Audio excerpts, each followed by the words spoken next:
Assalamualaikum warahmatullahi wabarakatuh. Alhamdulillahirabbil-alamin. Bersyukur kita kepada Allah Subhanahu wa taala atas segala nikmat yang Allah Subhanahu wa taala telah berikan kepada kita. Tidak lupa juga kita berselawat kepada Nabi kita Muhammad sallallahu alaihi wasallam. Allahumma salli ala sayyidina Muhammad wa ala ali sayyidina Muhammad. Hari ini kita akan melanjutkan kisah tentang putra-putri Rasulullah sallallahu alaihi wasallam. Putri Rasulullah sallallahu alaihi wasallam yang kedua yaitu Ruqayyah radhiyallahu anha. Ruqayyah radhiyallahu anha adalah putri Rasulullah sallallahu alaihi wasallam yang kedua. Dia adalah saudara kandung Zainab radhiyallahu anha yang lahir 3 tahun setelah kelahiran Zainab radhiyallahu anha. Ketika itu Rasulullah SAW berusia 33 tahun. Sebagian ahli sejarah menulis bahawa Ruqayyah radhiyallahu anha ini lebih tua dari Zainab radhiyallahu anha.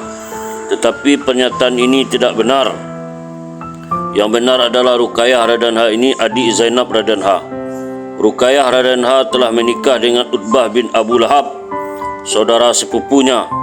Setelah turunnya surat Al-Lahab, Abu Lahab berkata kepada kedua orang putranya Utbah dan Utaibah yang juga menikah dengan putri Rasulullah SAW yang ketiga, yaitu Ummul Kulsum radhiyallahu anha, haram bagiku untuk bertemu kalian sebelum kalian menceraikan putri Muhammad sallallahu alaihi wasallam.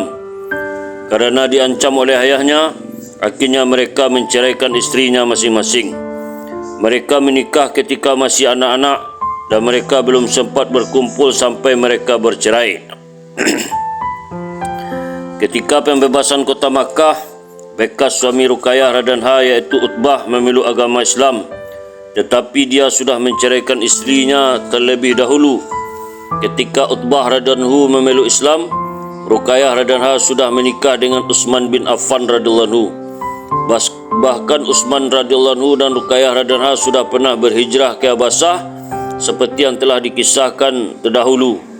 Ketika Rasulullah SAW bersabda, "Aku juga telah diperintahkan untuk hijrah dan tempat hijrahku adalah Madinah Al-Munawwarah." Maka sejak saat itu para sahabat radhiyallahu anhu mulai berhijrah ke Madinah.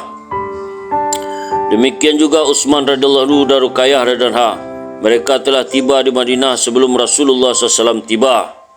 Ketika perang Badar berkecamuk, saat itu Ruqayyah radhiyallahu anha sedang menderita sakit sehingga Utsman radhiyallahu anhu terpaksa tinggal di Madinah untuk menjaganya. Pada saat Utsman radhiyallahu anhu mendapat kabar bahawa kaum muslimin memperoleh kemenangan pada pertempuran Badar tersebut, maka Utsman radhiyallahu anhu menguburkan jenazah Ruqayyah radhiyallahu anha. Peperangan itu pula lah yang menyebabkan Rasulullah SAW tidak dapat menyertai pemakaman Ruqayyah radhiyallahu anha. Dari pernikahannya yang pertama, Ruqayyah radhiyallahu anha belum sempat berkumpul dengan suaminya dan berpindah dari rumah orang tuanya, sehingga dia tidak memperoleh anak. Sedangkan dari pernikahannya dengan Utsman radhiyallahu anhu, dia dikaruniai anak bernama Abdullah radhiyallahu anhu yang lahir di Habasah. Abdullah radhiyallahu anhu meninggal dunia ketika berusia 6 tahun. Ada yang meriwayatkan bahawa 1 tahun sebelum ibunya wafat. Abdullah radhiyallahu anhu telah meninggal dunia. Abdullah radhiyallahu anhu adalah putra tunggal Ruqayyah radhiyallahu anha. Yang ketiga, Ummu Kulsum radhiyallahu anha adalah putri Rasulullah SAW yang ketiga. Sebagian mengatakan bahawa Ummu Kulsum radhiyallahu anha lebih tua dari Fatimah radhiyallahu anha. Tetapi ada juga yang mengatakan bahawa Fatimah radhiyallahu anha lebih tua dari Ummu Kulsum radhiyallahu anha. Tetapi sebagian besar ahli sejarah lebih cenderung kepada pendapat yang pertama. Seperti dikisahkan sebelumnya, pada mulanya dia telah dinikahkan dengan putra Abu Lahab yang bernama Utaibah. Setelah turunnya surat Al-Lahab, Utaibah menceraikan Ummu Kulsum sebelum sempat bergaul dengannya. Berbeda dengan bekas suami Ruqayyah radhiyallahu anha, yaitu Utbah radhiyallahu anhu yang akhirnya masuk Islam. Sedangkan Utaibah setelah menceraikan Ummu Kulsum radhiyallahu anha, dia datang ke majlis Rasulullah SAW tanpa adab dan sopan santun, lalu menghina Rasulullah SAW dan mengeluarkan kata-kata yang tidak sopan dari mulutnya. Atas perbuatannya tersebut, Rasulullah SAW telah mengutuknya dengan berdoa, "Ya Allah, hendaknya dia engkau siksa dengan anjing dari anjing-anjingmu." Ketika itu Abu Talib kendati belum memeluk Islam, dia merasa khawatir dan takut atas doa Rasulullah SAW tadi. Dia berkata kepada Utaibah, "Kamu tidak akan mati sebelum doa Rasulullah SAW terlaksana." Pada suatu hari, Utaibah melakukan perjalanan bersama ayahnya iaitu Abu Lahab ke negeri Sam. Walaupun dia memiliki kebencian dan permusuhan kepada Rasulullah SAW, namun dia berkata, aku merasa khawatir dan cemas atas doa Muhammad SAW. Oleh kerana itu, setiap orang dalam kafilah ini hendaknya berhati-hati. Kemudian kafilah itu tiba di suatu tempat yang di sana terdapat banyak singa. Pada malam harinya, setiap orang dari kafilah tadi mengumpulkan dan meletakkan barang-barang mereka di suatu tempat dan dijadikan pelindung bagi mereka. Lalu Utaibah tidur di tengah. Kemudian mereka tidur di sekeliling tempat tersebut untuk melindungi Utaibah. Pada malam hari datanglah seekor singa dan mendatangi setiap orang yang tidur tadi. Masing-masing wajahnya dicium.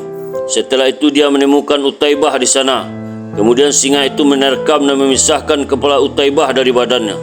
Sebenarnya dia sudah berteriak meminta tolong, tetapi dengan satu terkaman saja tamatlah riwayat Utaibah. Sebagian ahli sejarah menulis bahawa sesungguhnya Utaibah sudah masuk Islam, padahal yang masuk Islam adalah Utbah. Yang jelas salah satu mantan suami Ruqayyah radhiyallahu anha dan Ummu Kalthum radhiyallahu anha sudah memeluk Islam. Sebenarnya kisah ini merupakan pelajaran bagi kita semua. Ini adalah peringatan bagi mereka yang memusuhi wali-wali Allah Subhanahu wa taala. Man adali waliyan faqad azantuhu bil hars. Barang siapa yang menyakiti kekasihku, maka aku menyatakan perang dengannya. Setelah Ruqayyah radhiyallahu anha meninggal pada bulan Rabiul Awal tahun 3 Hijriah, maka Ummu Kulsum radhiyallahu anha menikah dengan Utsman radhiyallahu anhu, bekas kakak iparnya. Rasulullah SAW bersabda, pernikahan Ummu Kulsum dengan Utsman ini karena wahyu dari langit. Ada juga riwayat menulis bahawa pernikahan Ruqayyah radhiyallahu anha dan Ummu Kulsum radhiyallahu anha adalah wahyu dari langit. Pernikahan Ummu Kulsum radhiyallahu anha yang pertama, saat itu ia belum sempat berkumpul, sedangkan dari Utsman radhiyallahu anhu pun tidak memperoleh anak. Ummu Kulsum radhiyallahu anha meninggal dunia pada bulan Sa'ban 3 Hijriah. Setelah meninggalnya, Rasulullah SAW bersabda, seandainya aku memiliki 100 orang anak putri, niscaya semuanya akan aku nikahkan dengan Utsman radhiyallahu anhu. Fatimah radhiyallahu anha adalah putri Rasulullah SAW yang keempat dan merupakan ratunya bidadari. Menurut pakar sejarah, dia adalah putri Rasulullah SAW yang paling bungsu. Dia lahir 1 tahun setelah Muhammad SAW diangkat menjadi Rasul, yaitu ketika Rasulullah SAW berusia 41 tahun. Sebagian riwayat mengatakan bahawa Fatimah radhiyallahu anha lahir 5 tahun sebelum Nabi Muhammad SAW diangkat menjadi Rasul, yaitu ketika berusia 35 tahun. Dan dikatakan bahawa nama Fatimah ini diberikan kepadanya berdasarkan ilham atau wahyu. Fatimah artinya menahan atau terbebas dari neraka. Pada bulan Muharram atau Safar atau Rajab atau Ramadan tahun 2 Hijriah, Fatimah radhiyallahu anha menikah dengan Ali bin Abi Talib radhiyallahu anhu. Pernikahan itu juga merupakan perintah Allah Subhanahu wa taala. Setelah 7,5 bulan barulah mereka berpindah tempat. Ketika menikah, Fatimah radhiyallahu anha baru berusia 15 tahun 5 bulan. Dan ketika itu Ali radhiyallahu anhu berusia 21 tahun 5 bulan. Di antara putri-putri Rasulullah SAW, Fatimah radhiyallahu anha adalah putri yang paling dicintai oleh beliau. Jika Rasulullah SAW akan berpergian, maka yang terakhir beliau pamitan adalah Fatimah radhiyallahu anha. Dan jika beliau sallallahu alaihi wasallam pulang dari perjalanan, maka yang pertama kali disinggahi adalah rumah Fatimah radhiyallahu anha. Pernah Ali radhiyallahu anhu ingin menikah lagi dengan putri Abu Jahal.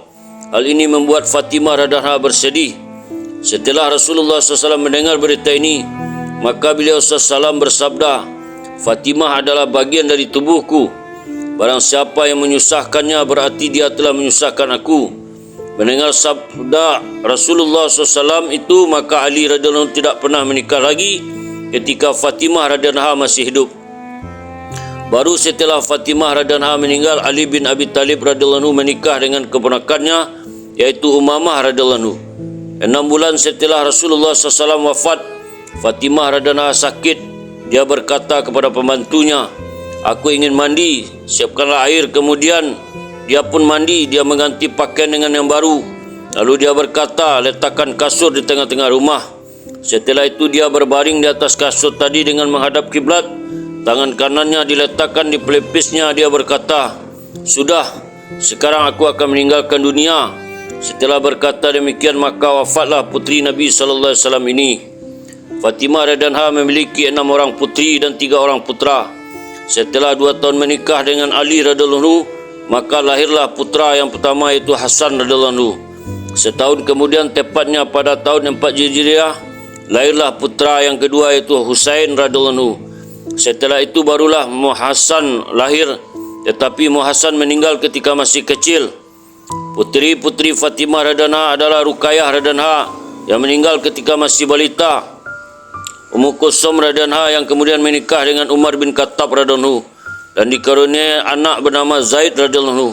Setelah Umar radhiyallahu anhu menikah, Ummu Kulsum radhiyallahu anha menikah dengan Aun bin Ja'far radhiyallahu anhu dan darinya lahirlah seorang anak perempuan, tetapi meninggal ketika masih anak-anak. Setelah itu Ummu Kulsum radhiyallahu anhu menikah dengan saudara sekandung Aun radhiyallahu anhu, yaitu Muhammad bin Ja'far radhiyallahu anhu. Untuk ketiga kalinya Ummu Kulsum radhiyallahu anha menikah dengan saudara Aun yang bernama Abdullah. Dari pernikahan ini pula dia tidak memperoleh anak. Ummu Kulsum radhiyallahu anha meninggal ketika masih menjadi istri Abdullah bin Ja'far radhiyallahu anhu. Pada hari itu juga putranya Zaid radhiyallahu anhu meninggal dunia. Akhirnya 2 jenazah ibu dan anak ini diberangkatkan ke pemakaman bersama-sama. Selain Zaid radhiyallahu anhu, dia tidak memperoleh keturunan lagi. Jadi inilah 3 bersaudara yang menikahi Ummu Kulsum radhiyallahu anha: Zaid bin Ja'far radhiyallahu anhu, Muhammad bin Ja'far radhiyallahu anhu, dan Abdullah bin Ja'far radhiyallahu anhu. Mereka adalah keponakan Ali bin Abi Talib radhiyallahu anhu, kerana mereka adalah putra Ja'far bin Abi Talib radhiyallahu anhu. Putri Fatimah radhiyallahu anha yang ketiga adalah Zainab radhiyallahu anha. Dia menikah dengan Abdullah bin Ja'far radhiyallahu anhu dan memperoleh 2 orang anak yang bernama Abdullah radhiyallahu anhu dan Aun radhiyallahu anhu. Keduanya meninggal dunia ketika orang tuanya masih hidup. Setelah Zainab radhiyallahu anha meninggal, Abdullah bin Ja'far radhiyallahu anhu menikah dengan Ummu Kulsum radhiyallahu anhu. Juga putri Fatimah radhiyallahu anha yang sebelumnya adalah bekas istri Muhammad bin Ja'far radhiyallahu anhu, saudara kandungnya sendiri. Setelah Fatimah radhiyallahu anha meninggal dunia, maka Ali radhiyallahu anhu menikah lagi dengan wanita lain. Ali radhiyallahu anhu memiliki 16 orang putra dan 16 orang putri. Putranya Hasan radhiyallahu anhu dikaruniai 20 orang putra, 25 orang putra dan 8 orang putri. Sedangkan Husain radhiyallahu anhu memiliki 6 orang putra dan 3 orang putri. Itulah kisah tentang putra-putri Rasulullah sallallahu alaihi wasallam. Semoga mendengar cerita ini bertambah kecintaan kita kepada Rasulullah SAW dan ahli keluarga beliau. Kita tutup dengan doa. Subhanallah wa bihamdihi, subhanallah wa bihamdika, asyhadu an la ilaha illa anta, astaghfiruka wa atubu ilaik. Assalamualaikum warahmatullahi wabarakatuh.